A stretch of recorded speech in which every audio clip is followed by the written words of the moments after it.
Good morning, जय हिंद दोस्तों। सभी का स्वागत है 5 दिसंबर के महत्वपूर्ण करंट अफेयर्स में। और इसमें पहली न्यूज है आपके सामने कि मध्य प्रदेश विधानसभा चुनाव 2023 में किस पार्टी को बहुमत प्राप्त हुआ है। तो याद रखना, जो मध्य प्रदेश में विधानसभा के चुनाव हुए हैं 2023 में, तो उसके नतीजे में बीजेपी पार्टी को पूर्ण बहुमत प्राप्त हुआ है। आप सभी को पता होगा कि थोड़े दिन पहले 5 राज्यों में चुनाव हुए थे विधानसभा के, जिसमें से 4 राज्यों के नतीजे 3 दिसंबर को और 1 राज्य का नतीजा 4 दिसंबर को जारी किया गया। और जो 5 राज्य थे, राजस्थान, मध्य प्रदेश, छत्तीसगढ़, तेलंगाना और मिजोरम। और इसमें डिटेल से देख लो, ये सभी राज्य हैं आपके सामने, मध्य प्रदेश, छत्तीसगढ़, राजस्थान, तेलंगाना और मिजोरम, इनके चुनाव हुए थे। और इसमें 3 राज्यों के नतीजे तो जारी कर दिए गए थे 3 दिसंबर को, मिजोरम के 4 दिसंबर को। अब देखो, मध्य प्रदेश विधानसभा के जो नतीजे आए उसमें जान लो कि मध्य प्रदेश में कुल विधानसभा सीटों की संख्या कितनी है। तो याद रखना, यहाँ पर 230 है विधानसभा सीटों की संख्या मध्य प्रदेश में। इसमें से बीजेपी को प्राप्त हुई हैं 164 सीटें, कांग्रेस को 65 और अन्य के हिस्से में 1 सीट गई है। तो याद रखना, यहाँ पर पहले से ही बीजेपी का शासन था। यहाँ पर शिवराज सिंह चौहान यहाँ के मुख्यमंत्री थे, तो दोबारा से बीजेपी की सरकार बनी है मध्य प्रदेश में। अब देखो, राजस्थान के बारे में भी जान लो कि यहाँ राजस्थान में विधानसभा सीटों की संख्या 199, यानी 1 कम 200। तो यहाँ पर भी बीजेपी को पूर्ण बहुमत प्राप्त हुआ है। देखो, पूर्ण बहुमत का मतलब है 50% से एक अधिक। अगर 50% से एक अधिक सीट मिल जाए तो समझ लेना वहाँ पर उसको पूर्ण बहुमत मिला है। गठबंधन की जरूरत नहीं होती है। गठबंधन तब होता है जब पूर्ण बहुमत से कम सीट मिलती हैं, यानी 50% से कम सीटें मिलती हैं। तो देखो, यहाँ पर बीजेपी को मिली है राजस्थान में 115 सीटें, कांग्रेस को मिली हैं 69 सीटें और अन्य के हिस्से में गई हैं 15। तो इस हिसाब से राजस्थान में भी बीजेपी की सरकार बनी है।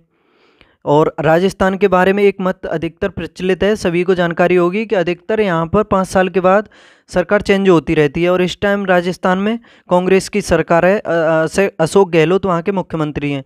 देखो, वसुंधरा राजे बनती हैं या और कोई बनता है मुख्यमंत्री, देखने वाली बात है, 1-2 दिन में क्लियर हो जाएगा। और ये देखो, अब आपके सामने ये तेलंगाना का रिजल्ट है। तेलंगाना के बारे में देखो कि यहाँ पर बीजेपी को तो 7 सीटें प्राप्त हुई हैं, कांग्रेस को मिली हैं 69 और बीआरएस पार्टी को 39 मिली हैं और AIMIM को मिली हैं 7 सीटें। तो याद रखना, तेलंगाना में सरकार बनी है कांग्रेस को पूर्ण बहुमत प्राप्त हुआ है, यानी पूर्ण बहुमत से भी काफ़ी अधिक सीटें प्राप्त हुई हैं कांग्रेस को। अब आगे देखो छत्तीसगढ़ के बारे में कि छत्तीसगढ़ में बीजेपी को पूर्ण बहुमत प्राप्त हुआ है। बीजेपी को मिली हैं 54 सीटें, कांग्रेस को मिली हैं 69 और अन्य के हिस्से में गई है 1 सीट। तो इसमें जान लो कि छत्तीसगढ़ में कुल विधानसभा सीटों की संख्या है 90। तो 90 में से 54 सीटें बीजेपी को, कांग्रेस को 35 और अन्य के हिस्से में 1। और छत्तीसगढ़ में भी आपको पता होगा कांग्रेस की सरकार थी, भूपेश बघेल वहाँ के मुख्यमंत्री थे। अब सरकार चेंज हो गई है तो बीजेपी की बनेगी। और मिजोरम के बारे में भी बता दूं, मिजोरम के 4 दिसंबर के, इसमें तो लिया नहीं है मैंने, लेकिन 4 दिसंबर को जारी किए गए, तो वहाँ पर सरकार बनेगी। अब JPM पार्टी है एक, जोरम पीपल्स पार्टी, उसको वहाँ पर देखो, मिजोरम में कुल विधानसभा सीटों की संख्या है, बता दूं आपको 40। उसमें से जोरम पीपल्स पार्टी को 27 सीटें प्राप्त हुई हैं। कितनी? 27। और बीजेपी को वहाँ पर मात्र 2 सीटें प्राप्त हुई हैं और एक MNF पार्टी भी है, उसको 7 सीटें प्राप्त हुई हैं। तो याद रखना, जोरम पीपल्स पार्टी की सरकार बनी है मिजोरम में। अब देखो, ये विधानमंडल से संबंधित कुछ आर्टिकल संविधान में के महत्वपूर्ण पॉइंट हैं, ये भी जान लो कि संविधान के 6ठे भाग में अनुच्छेद 168 से 212 तक राज्य विधानमंडल की संरचना, गठन, कार्यकाल, अधिकारियों, प्रक्रियाओं, विशेषाधिकार तथा शक्तियों के बारे में बताया गया है। आपको पता होगा, आपने संविधान के बारे में पढ़ा होगा, तो उसका भाग 5 में राज्यों का उल्लेख किया गया है, नहीं, संघ का उल्लेख किया गया है। और भाग 6 में किया गया है, राज्यों से संबंधित प्रावधान किए गए हैं भाग 6 में। और 8 भाग है वो निरसित है, यानी खाली पड़ा है। और 8 भाग में केंद्र शासित प्रदेशों से संबंधित प्रावधान है। ठीक है, याद रखना। और देखो आगे कि संविधान का अनुच्छेद 168 के अनुसार प्रत्येक राज्य के लिए एक विधानमंडल होगा जो राज्यपाल और दो सदनों से मिलकर बनेगा। यानी जैसे आपने पढ़ा होगा, जैसे केंद्र में 2 सदन होते हैं, लोकसभा और राज्यसभा, उसी तरह से इसमें भी राज्य विधानमंडल में भी 2 सदन होते हैं, और केंद्र में राष्ट्रपति होता है, राज्य में होता है राज्यपाल। ठीक है, याद रखना। तो राज्यपाल के अलावा 2 सदनों से मिलकर के एक विधानमंडल होगा राज्य में, और ये आर्टिकल 168 में कहा गया है। देखो, विधानसभा अनुच्छेद 170, विधानसभा के सदस्यों को प्रत्यक्ष मतदान द्वारा वयस्क मताधिकार के आधार पर चुना जाता है। यानी आर्टिकल 170 में कहा गया है कि विधानसभा के सदस्यों को प्रत्यक्ष मतदान द्वारा वयस्क मताधिकार के आधार पर चुना जाता है। यह आर्टिकल 170 में कहा गया है। और सदस्य संख्या, जो विधानसभा की सदस्य संख्या अधिकतम हो सकती है 500 और न्यूनतम 60। अधिकतम 500 और न्यूनतम हो सकती है 60। विधानसभा की 500, विधान परिषद की 60। अब देखो, सेकंड न्यूज है अब आपके सामने। किस देश ने समलैंगिक गतिविधियों पर प्रतिबंध लगा दिया है? समलैंगिक गतिविधियों पर, तो याद रखना ये देश है रूस, जहां पर यूक्रेन और रसिया के मध्य युद्ध चल रहा है। तो याद रखना, रूस ने समलैंगिक गतिविधियों पर प्रतिबंध लगा दिया है। और रूस की सुप्रीम कोर्ट ने यानी LGBTQ मूवमेंट पर प्रतिबंध लगा दिया है। और अब रूस में LGBTQ संबंधित गतिविधियां कट्टरपंथी गतिविधि यानी गैर कानूनी माना जाएगा। वहां पर LGBTQ को लेकर LGBTQ को लेकर साल 2020 में रूस के संविधान में बदलाव भी किया गया था। और इसके तहत एक पुरुष और महिला के यूनियन को इसके तहत एक पुरुष और महिला के यूनियन को ही शादी क्या बोल रहा हूं मैं, देखो दोबारा देखते हैं, एक सेकंड। कि इसके तहत एक पुरुष और महिला के यूनियन को ही शादी माना जाएगा। समलैंगिक संबंधों को मान्यता नहीं दी जाएगी, यानी समान लैंगिक संबंध स्थापित नहीं किए जाएंगे। याद रखना, पुरुष और महिला को ही शादी के लिए योग्य माना जाएगा। यानी पुरुष की महिला से ही शादी होगी ओनली, पुरुष आपस में नहीं करेंगे, ना महिला आपस में करेंगे। यानी समलैंगिक संबंधों को प्रतिबंधित कर दिया गया है वहाँ पर। अब देखो, रूस से संबंधित महत्वपूर्ण करंट अफेयर्स हैं आपके सामने कि रूस आधिकारिक तौर पर यूरोपीय सशस्त्र बलों की संधि से बाहर हो गया है। और रूस ने परमाणु ऊर्जा से चलने वाली क्रूज मिसाइल की नई पीढ़ी का सफलतापूर्वक परीक्षण भी किया है। याद रखना अच्छे से। रूस 2024 में अपने रक्षा खर्च को 70% तक बढ़ाएगा। रूस ने घोषणा की है कि वो अपने रक्षा बजट को 70% तक 2024 में बढ़ाएगा। और लूना जो 25 था, रूस का चंद्र मिशन था लूना 25, जो असफल हो गया था, तभी इंडिया ने भेजा था अपना चंद्रयान 3 और तभी इसने भेजा था। याद रखना। और रूस ने लिंग परिवर्तन और ट्रांसजेंडर विवाह पर प्रतिबंध लगाया है। लिंग परिवर्तन पर भी लगा दिया है और ट्रांसजेंडर विवाह पर भी। याद रखना, लिंग परिवर्तन यानी अब वहाँ पर ना तो कोई स्त्री से पुरुष बन सकता है, ना पुरुष से स्त्री। और ट्रांसजेंडर वही होते हैं जिनका जन्म के समय तो लिंग कुछ और होता है, लेकिन बाद में कुछ और हो जाता है। ठीक है, ट्रांसजेंडर यानी अपने लिंग को परिवर्तन करा देते हैं वो। तो पूरी तरह से प्रतिबंध लगा दिया है। अब देखो, सबसे ज़्यादा T20 मैच जीतने वाली टीम कौन सी बनी है? तो याद रखना, सबसे ज़्यादा T20 मैच जीतने वाली इंडिया यानी भारत की टीम बनी है। इससे पहले पाकिस्तान के नाम था ये रिकॉर्ड। इसमें जान लो कि भारत ने सबसे ज़्यादा T20 इंटरनेशनल जीतने का वर्ल्ड रिकॉर्ड बना दिया है। भारत से पहले भारत ने अब तक 136 T20 मैच जीत लिए हैं। इस भारत से पहले ये रिकॉर्ड पाकिस्तान के नाम था, जिसने 135 T20 मैच जीते थे।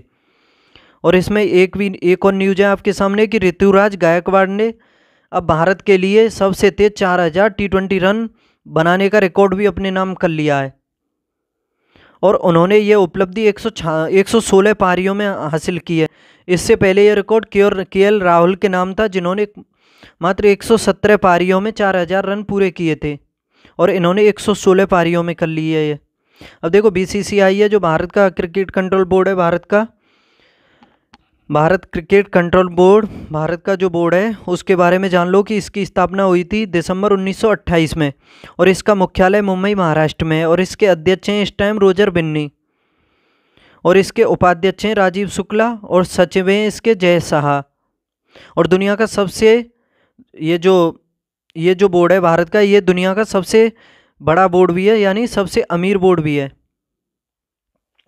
अब देखो आगे न्यूज है इसमें कि सऊदी अरब की राजधानी रियाद ने एक्सपो 2030 वर्ल्ड फेयर यानी एक्सपो 2030 वर्ल्ड फेयर की मेज़बानी का अधिकार जीत लिया है।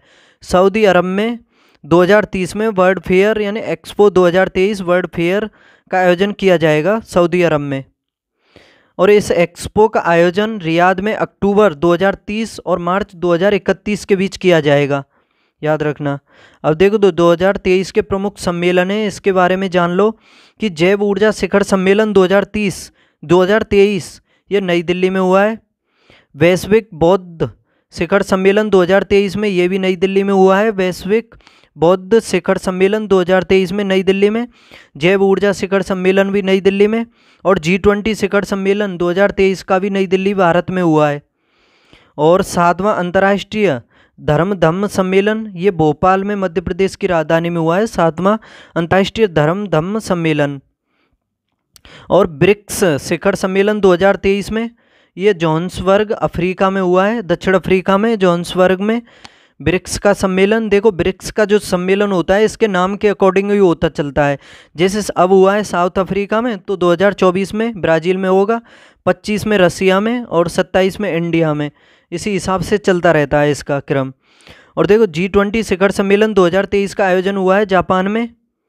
और 42वां आसियान शिखर सम्मेलन 2023 में ये इंडोनेशिया में हुआ है। और क्वाड का शिखर सम्मेलन 2023 में यह हिरोशिमा जापान में हुआ है। हिरोशिमा और नागासाकी और हिरोशिमा ये जापान के दो प्रमुख शहर हैं। आपने पढ़ा होगा कि अमेरिका ने जो परमाणु बम गिराए थे वो इन दो शहरों पर ही गिराए थे, याद रखना, नागासाकी और हिरोशिमा पर। अब देखो आगे 5वीं न्यूज है। आरबीआई के अनुसार 2000 के कितने प्रतिशत नोट बैंकों में वापस आ गए, यानी आरबीआई ने 2000 के जो नोट बंद किए थे उसके बाद कितने प्रतिशत नोट भारत में आरबीआई में वापस आ चुके हैं, यानी जितने नोट प्रचलन में थे उसमें से कितने वापस आ चुके हैं आरबीआई में। तो याद रखना इसमें से 97.26%, ऑप्शन बी सही है, 97.26% नोट वापस आ चुके हैं। और जान लो इसमें कि नवंबर के अंत तक 2000 के 97.26% नोट भारतीय रिजर्व बैंक को वापस आ चुके हैं। आपने पढ़ा होगा कि आरबीआई की रिपोर्ट के अनुसार 2000 नोट का प्रचलन मई में 3.56 ट्रिलियन डॉलर था, वो रुपये था, 3.56 ट्रिलियन रुपये था, जो नवंबर में घट करके 97.60 करोड़ रुपये रह गया है, यानी 97.60 करोड़ रुपये आने और बाकी रह गए हैं। और मई में जो 3.56 ट्रिलियन रुपये तक पहुंच गया था। देखो आरबीआई के बारे में भी जान लो कि इसकी स्थापना हुई थी 1 अप्रैल 1935 को और 1949 में इसका राष्ट्रीयकरण किया गया था और भारत सरकार इसकी मालिक है अब पूर्ण रूप से, याद रखना। और आरबीआई का मुख्यालय है मुंबई में और इसके गवर्नर हैं 25वें शक्तिकांत दास। अब देखो अब प्रमुख अनुच्छेद हैं वो भी जान लो कि आर्टिकल 80 ये राज्यसभा में सीटों की संख्या के बारे में प्रावधान है आर्टिकल 80 में।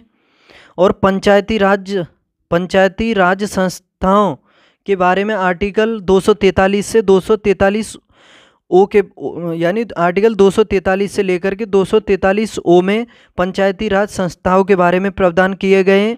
और राज्यसभा के रूप में राजभाषा के रूप में हिंदी, ये प्रावधान आर्टिकल 343 में किया गया है। और राष्ट्रपति शासन के बारे में आर्टिकल 356 में बताया गया है। और देखो राष्ट्रपति शासन के बारे में तो बताया गया है 356 में, और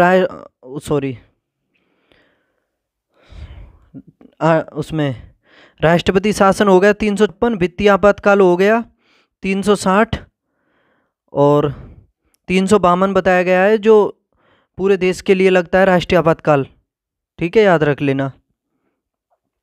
और जम्मू कश्मीर की विशेष स्थिति के बारे में आर्टिकल 370 में बताया गया है, लेकिन ये 2019 में ये ख़त्म कर दिया गया था ये प्रावधान।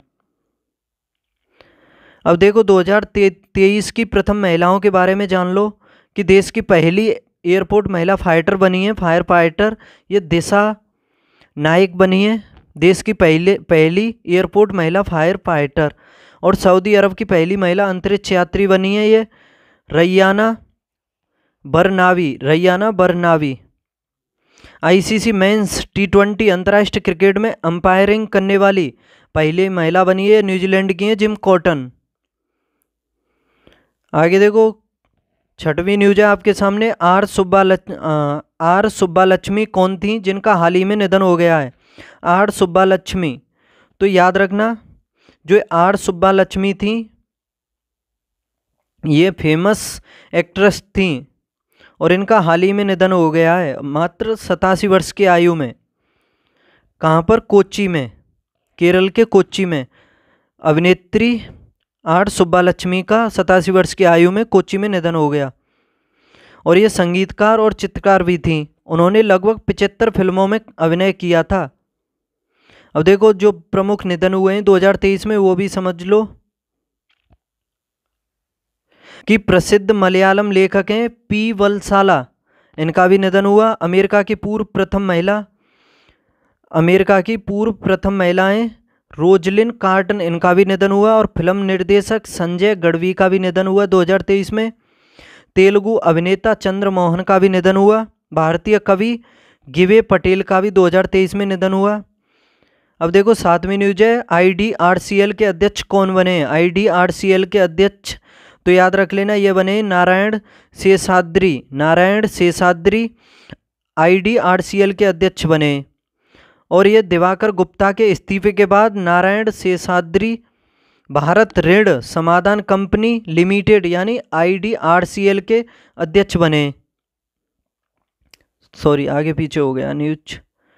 अब देखो 8वीं न्यूज है कि 91वीं इंटरपोल महासभा का आयोजन किस देश में किया गया है? 91वीं इंटरपोल महासभा का आयोजन किस देश में किया गया है? तो याद रख लेना इसका आयोजन किया जा रहा है भारत में।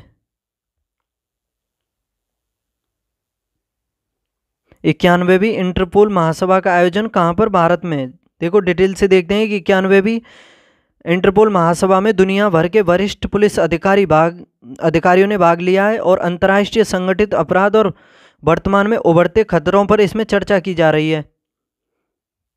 और महासभा में भारत का नेतृत्व केंद्रीय जांच ब्यूरो यानी CBI के निदेशक प्रवीण सूद ने किया है। और 90वीं इंटरपोल महासभा का आयोजन भारत में किया गया था। 90वीं का किया गया था भारत में। और 91वीं का, सॉरी इसमें कन्फ्यूजन हो गया मुझे, इसका शायद ऑस्ट्रेलिया में किया गया। और देख लेना आप, थोड़ा भूल रहा हूँ मैं इसे। 91वीं इंटरपोल महासभा का आयोजन किया गया ऑस्ट्रेलिया में, और देख लेना आप। ठीक है, 90वीं का हुआ था भारत में। अब इसके बारे में जान लो, सॉरी, और इसके बारे में अच्छे से जान लो कि अंतर्राष्ट्रीय आपराधिक पुलिस संगठन यानी Interpol, International criminal police organisation यानी इंटरपोल, यह एक अंतर्राष्ट्रीय संगठन है जो दुनिया भर में पुलिस सहयोग और अपराध नियंत्रण की सुविधा प्रदान करता है। और इसकी स्थापना हुई थी 7 सितंबर 1923 को। और इसका मुख्यालय लियोन फ्रांस में है, और इसके महासचिव हैं इस टाइम जुगन स्टॉक हैं। अब देखो आपके सामने अब आखिरी न्यूज है इसमें कि भारतीय नौसेना दिवस कब मनाया जाता है? भारतीय नौसेना दिवस कब मनाया जाता है? तो याद रखना भारतीय नौसेना दिवस हर साल 4 दिसंबर को मनाया जाता है। और ये भारतीय नौसेना की उपलब्धियों और भूमिका को मान्यता देने के लिए हर साल भारतीय नौसेना दिवस मनाया जाता है। तो दोस्तों इस तरह से 5 दिसंबर के महत्वपूर्ण करंट अफेयर्स मैंने आपके सामने देखे। कैसी लगी न्यूज़ आपको बताइए कमेंट बॉक्स में। फिर कल मिलते हैं अब 6 दिसंबर के करंट अफेयर्स के साथ। तब तक पढ़ते रहिए, हंसते खेलते कूदते मुस्कुराते रहिए। बाय। और चैनल को सब्सक्राइब भी नहीं किया है तो चैनल को भी सब्सक्राइब कर लें।